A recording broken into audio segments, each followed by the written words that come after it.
பிரபு, பத்மா உனக்கு ஏதாவது சத்தம் கேட்குதா? சத்தமா? இல்லையே, ஏன்? இல்லை, எனக்கு ஏதோ சத்தம் கேட்குது. சரியாக சொல்லப்போனால் யாரோ என்னை கூப்பிடுற மாதிரி. என்ன, இப்போவே கனவா? பேசாமல் படுத்து தூங்குங்க. இந்த கிராமத்துக்கு நாம் எதுக்கு வந்தோமோ அந்த வேலையை விட்டுட்டு மற்ற எல்லா வேலையும் நல்லா பார்க்குறோம். நாளைக்கு காலையில் இருந்தாவது வந்த வேலையை பார்க்கணும் என்றாள் பத்மா.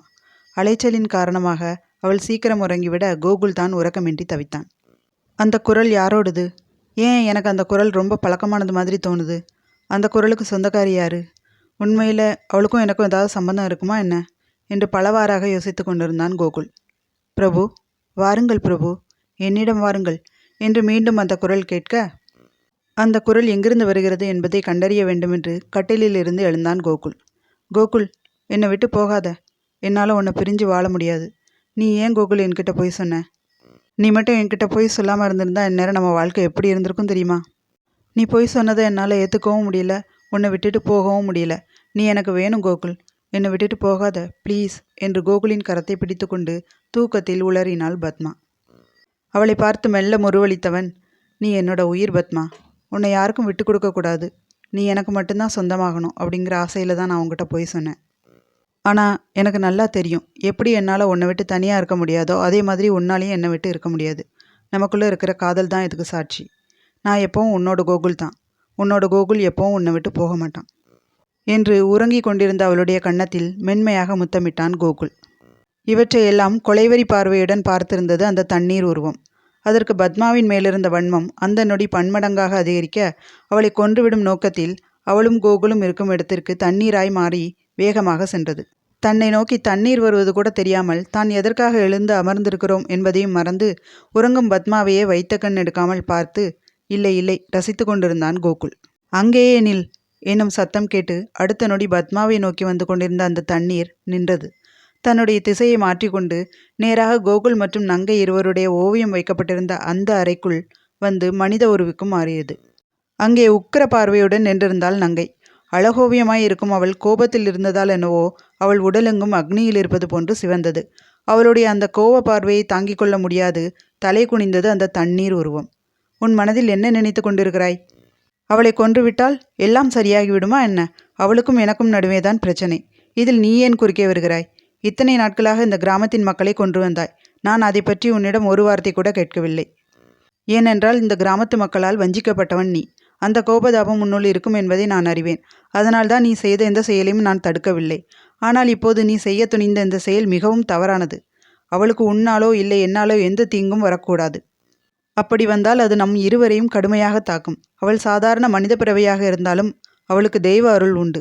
அவளை கொன்று இருக்கிற பாவத்தோடு சேர்த்து இன்னும் பாவத்தை ஏற்றிக்கொள்ளாதே என்றாள் நங்கை. தண்ணீர் உருவம் அவளை முறைக்க, நீ என்ன கேட்க வருகிறாய் என்பதை என்னால் புரிந்து கொள்ள முடிகிறது. நமக்கு ஏற்பட்ட துன்பம் அவமானம் அனைத்திற்கும் காரணமானவளை நாம் ஏன் விட வேண்டும்? அவளுக்கு தண்டனை கொடுக்க வேண்டும் என்று நினைக்கிறாய். நாம் அவளை கொல்ல முடியாது. ஆனால் இதற்கு முன்பு செய்தது போல் அவளை அவளாகவே அழித்து கொள்ள வைக்க முடியும். நானும் என் பிரபுவும் சேர்ந்து விட்டால் நம் இருவருக்கும் சாப விமோச்சனம் கிடைத்துவிடும். அதற்கு பிறகு நம் வாழ்க்கையில் வசந்த காலம், அவளுடைய வாழ்க்கையில் கஷ்டகாலம் என்று விஷமமாக புன்னகைத்தாள் நங்கை. அந்த தண்ணீர் மனிதன் அவள் சொல்லிய அனைத்தும் புரிந்துவிட்ட பாவனையில் புன்னகைத்துவிட்டு அங்கிருந்து நீராய் மாறி ஆற்றங்கரைக்கு சென்றான். பிரபு என்று மீண்டும் அதே குரல் தனக்கு மிக அருகே கேட்கவும் திரும்பிய கோகுல் தனக்கு வெகு அருகே நின்று கொண்டிருந்த ஒரு உருவத்தை பார்த்து பயத்தில் கண்களை மூடிக்கொண்டான். பயத்தில் வியர்வை துளிகள் அரும்ப அவன் கண்ணை திறந்து சுற்றுமுற்றும் பார்த்தான். அவன் கண்களுக்கு எதுவும் புலப்படவில்லை. பிரமையாக இருக்கும் என்று விட்டு பத்மாவின் புறம் திரும்ப இருவருக்கும் நடுவே யாரோ ஒருவர் படுத்திருப்பது போன்று தெரிய பதறி போய் எழுந்தான் கோகுல். பாதி சதை பாதி எலும்புமாக அரச ஆடையுடன் அதீத நகை அணிந்த ஒரு உடல், வலக்கையில் அதே பச்சை நிற வளையல். கரை படிந்த தன்னுடைய பற்களை காட்டி சிரிக்க பயத்தின் உச்சியில் தொண்டை அடைத்தது கோகுலிற்கு. அந்த உருவம் மெதுவாக எழுந்து வர அவன் பயத்தில் பின்னோக்கி செல்ல ஆரம்பித்தான். இரு கைகளையும் நீட்டி என் அருகே வாருங்கள் பிரபு என்று அழைக்க தடுமாறி கீழே விழுந்தான் கோகுல். இப்போது அந்த உருவம் அவனுக்கு மிக அருகே வந்துவிட வேகமாக எழுந்து ஒரு அறைக்குள் தன்னை அடைத்து கொண்டான் கோகுல். அதுதான் அந்த அறை, கோகுல் மற்றும் நங்கையின் ஓவியங்கள் இருக்கும் அறை. அவன் உள்ளே நுழைந்த அடுத்த நொடி அங்கிருந்த அவன் பார்க்காத அந்த ஒற்றை ஓவியம் மெதுமெதுவாக விரிய ஆரம்பித்தது. சத்தம் கேட்டு பயத்துடன் திரும்பிய கோகுல் அந்த ஓவியத்தை பார்த்ததும் அதிர்ச்சியின் எல்லைக்கே சென்று விட்டான். அது ஒரு முப்பரிமாண படம். ஒரு பக்கம் பார்த்தால் அவன் நங்கையை தன் மார்போடு அணைத்த வண்ணம் இருக்கும். இன்னொரு புறம் பார்த்தால் நங்கையை அவள் இடையில் கரம் கொடுத்து தன்னுடன் இருக்க அணைத்து அவள் நெற்றியில் முத்தமிடுவது போல் இருக்கும். இதை பார்த்து கோகுல் திடுக்கிட்டான். இல்லை, இது நான் இல்லை, வேற யாரோ, நிச்சயம் வேற யாரோ தான் என்று அவன் தடுமாற அவன் முன் தோன்றினான் அந்த தண்ணீர் மனிதன். அவனுடைய அந்த தோற்றத்தை பார்த்ததும் கோகுலிற்கு மொத்த ஆற்றலும் வடிந்தது போல் இருந்தது. பயத்தின் பிடியில் அடுத்து தான் என்ன செய்ய வேண்டும் என்பது கூட அவனுக்கு புரியவில்லை. அந்த தண்ணீர் உருவம் அவனை நெருங்க சுய உணர்வு பெற்றவனாக அந்த இடத்தை விட்டு ஓட முயற்சித்தான். அவனை பார்த்து ஒரு சிரிப்பு சிரித்த அந்த தண்ணீர் உருவம் அவன் கண்முன் தண்ணீராய் உருமாறி அவனை தீண்ட முயற்சித்தது. தன் முன் நின்றிருந்த அகோரமான மனிதனை பார்த்தது ஒருவித பயம் என்றால், அவன் தண்ணீராய் மாறியது அடுத்த பயம். உயிரை கையில் பிடித்து கொண்டு திரும்பி பார்க்காமல் ஓடினான். ஆற்றல் குறைந்து போய் ஓரிடத்தில் நின்று அவன் இளைப்பார அவன் முகத்திற்கு மிக அருகே வந்து நின்றது அந்த தண்ணீர் உருவம். அம்மா என்று பயத்தில் அலறியவன் எங்கு செல்கிறோம் என்று எதுவும் புரியாமல் கண்மண் தெரியாமல் ஓடி வந்து இறுதியாக ஆற்றங்கரையில் நின்றான். தன் வேலை முடிந்தது என்பது போல் தண்ணீராய் மாறி கோகுல் அறியாவண்ணம் ஆற்றோடு ஆராய் கலந்து போனது அந்த நீர் உருவம். யார் அந்த உருவம்? அவ்வளோ அசிங்கமான ஒரு மனுஷனை பார்த்ததே இல்லை. அதோட அவன் அவன் நான் பார்த்துட்டு இருக்கும்போதே எப்படி தண்ணீராக மாறினான்? இது எப்படி சாத்தியம்? கடவுளே, என்னை சுற்றி என்ன நடக்குது? ஐயோ பத்மா, அவங்க தனியாக இருக்காளே என்ற கோகுல் மீண்டும் அந்த வீட்டிற்கு திரும்பி செல்ல எத்தனிக்க, பிரபு, எங்கே செல்கிறீர்கள் பிரபு என்று ஒரு சத்தம் கேட்டது. சத்தம் வந்த திசையை பார்த்த கோகுல் அங்கே ஒரு மரத்தின் மீது மோகன கொடியாய் சாய்ந்து நின்ற நங்கையை பார்த்ததும் திடுக்கிட்டு போனான். யார் நீங்க? இங்கே எப்படி வந்தீங்க? பிரபு, என்னை தெரியவில்லையா? நான் நங்கை, தங்களுடைய நங்கை. வாழ்ந்தாலும் இறந்தாலும் உங்களுடன் மட்டும்தான் என்ற சங்கல்பத்தின் காரணமாக உயிரை விட்டு உங்களின் மறு வருகைக்காக இத்தனை வருடங்களாக காத்திருக்கிறேன். என்ன நீ என்னென்னமோ சொல்கிற? இப்போ எதுக்கு என் பக்கத்தில் வர? முதல்ல என்கிட்ட இருந்து தள்ளிப்போ என்றான் கோகுல்.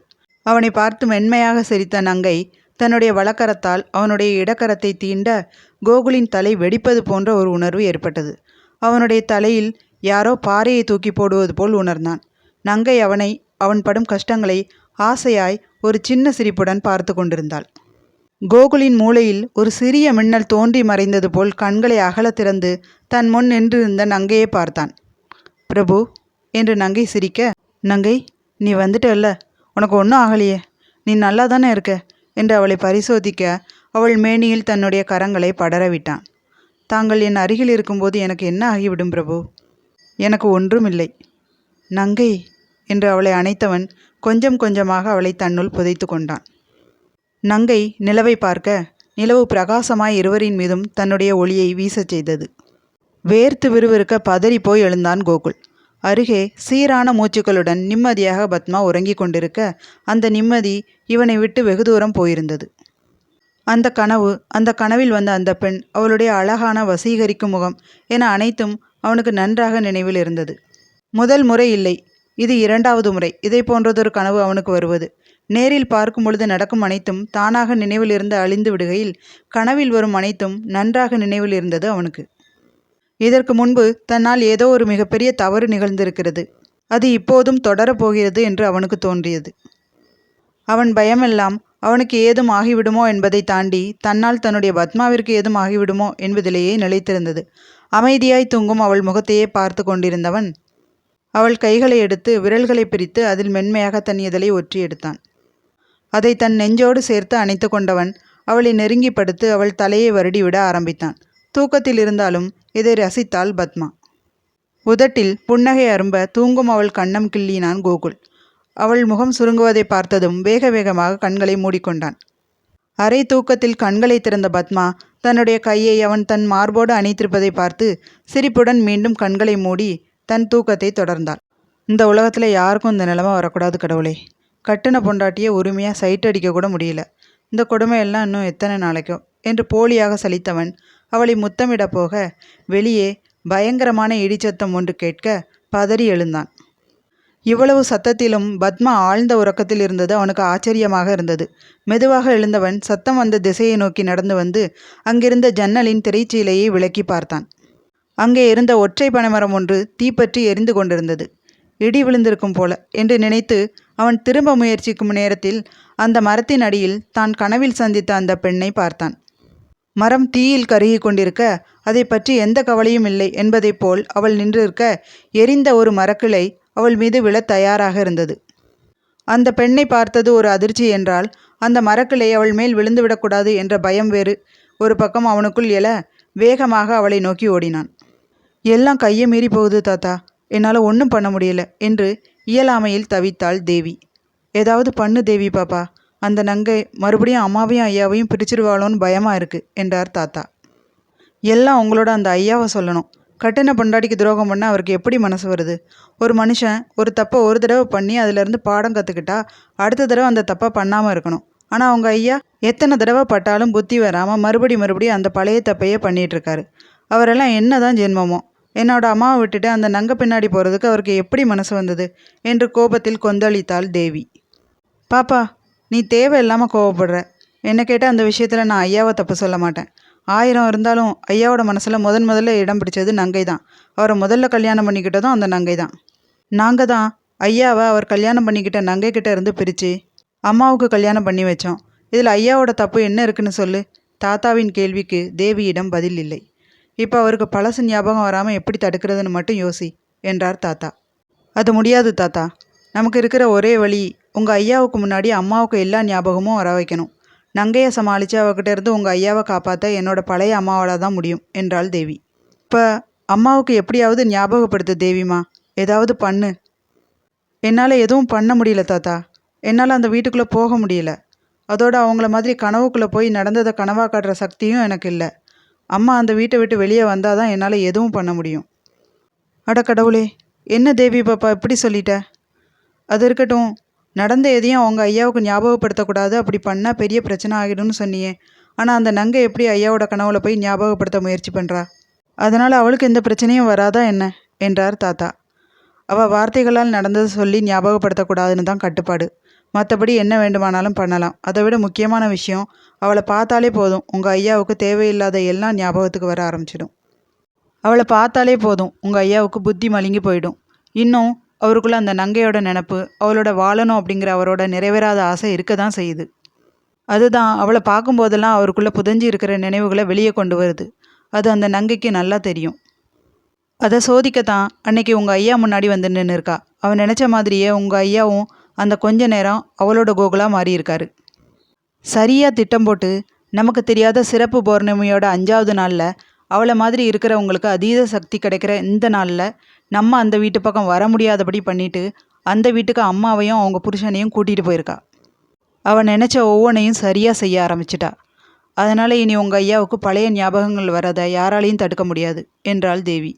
ஏய் என்ற கூவலுடன் கோகுல் நங்கையை பிடித்து இழுக்க, அந்த வேகத்தில் அவள் இவன் மீது மோத அந்த வேகம் தாங்காமல் இருவரும் கீழே விழ அந்த எரிந்த கிளை அவர்கள் இருவருக்கும் மிக அருகே விழுந்தது.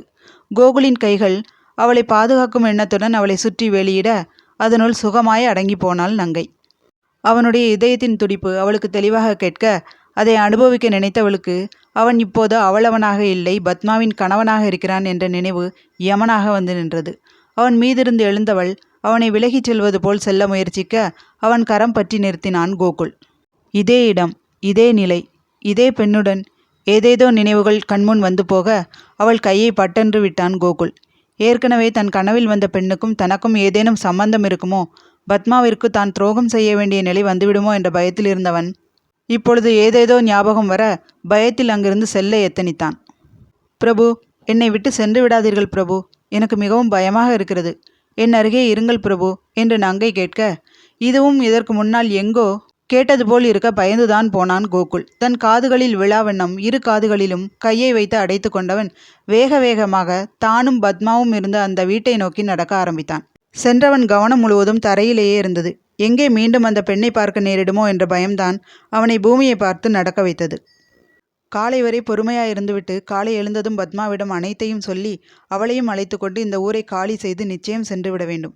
இருவருக்கும் வெளியே போனாலும் பரவாயில்லை என்ற நினைப்புடன் சென்றவன் எதன் மீதோ மோதி நின்றான்.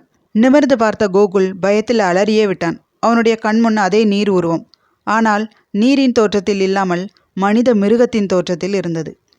உடல் முழுவதும் நீண்ட முடிகளுடன் தலையில் ஆரம்பித்து இடைவரை புற்று போல் ஒன்றோடு ஒன்றாக சேர்ந்திருந்த கேசம், கை கால்களில் கூரிய நகங்கள், அகன்று விரிந்த உடலோடு இந்த உலகத்தில் உள்ள எல்லா கொடூரத்தையும் மிஞ்சிய கொடூரத்தையும் தன்னில் தாங்கிக் கொண்டு தன்னுடைய கரை படிந்த பற்களை காட்டி சிரித்தது. அந்த உருவம் எவனை பார்த்து சிரிக்கவென்று வாயை திறந்த நேரம் அவ்விடத்தை சுற்றிலும் பச்சை மாமிசத்தின் வாடை வீசியது. அந்த உருவத்தின் பல்லிடுக்குகளிலும் மாமிச துகள்களைக் கண்ட கோகுல் பயத்தில் பின்னோக்கி நடக்க ஆரம்பித்தான். இரு கைகளையும் நீட்டியவாறு அந்த உருவம் கோகுலை நெருங்க திரும்பி ஓடிய கோகுல் அங்கே அவன் வருகைக்காக காத்திருந்த நங்கையை பார்த்ததும் அவளிடம் சரணடைந்தான்.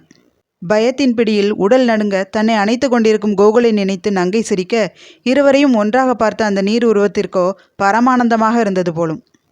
உடலை வளைத்து தன் நெஞ்சில் அடித்த வண்ணம் சக்தியெல்லாம் திரட்டி ஊளையிட பயத்தில் இன்னமும் நங்கையை இறுக்கமாக கட்டி கொண்டான் கோகுல். இடிச்சத்தம் கேட்டு எழாத பத்மா இந்த ஊளை சத்தத்தில் எழுந்து விட்டாள். கண்ணை துடைத்தார் போன்று தூக்கம் அவளை விட்டு வெகு தூரம் சென்றிருக்க திரும்பி கோகுலை பார்த்தாள். கோகுல் இல்லை என்பதை அறிந்ததும் அவனை தேடி கிளம்பிய பத்மா அவன் சென்ற திசைக்கு எதிர் திசையில் கோகுலை தேடி நடந்தாள். நடந்து கொண்டே வந்தவள் நங்கையின் கட்டுப்பாட்டிற்குள் இருந்த பகுதியின் எல்லைக்கு வந்து சேர்ந்தாள். அம்மா வாங்கம்மா, இன்னும் கொஞ்சம் தூரம்தான். அந்த சண்டால பாவிங்களோட இடத்துலேருந்து வெளியே வாங்க. நீங்கள் வெளியே வர்றது ரொம்ப அவசியம். வாங்கம்மா என்று தேவி பத்மா அந்த எல்லையை தாண்டி வருவதற்காக காத்திருந்தாள்.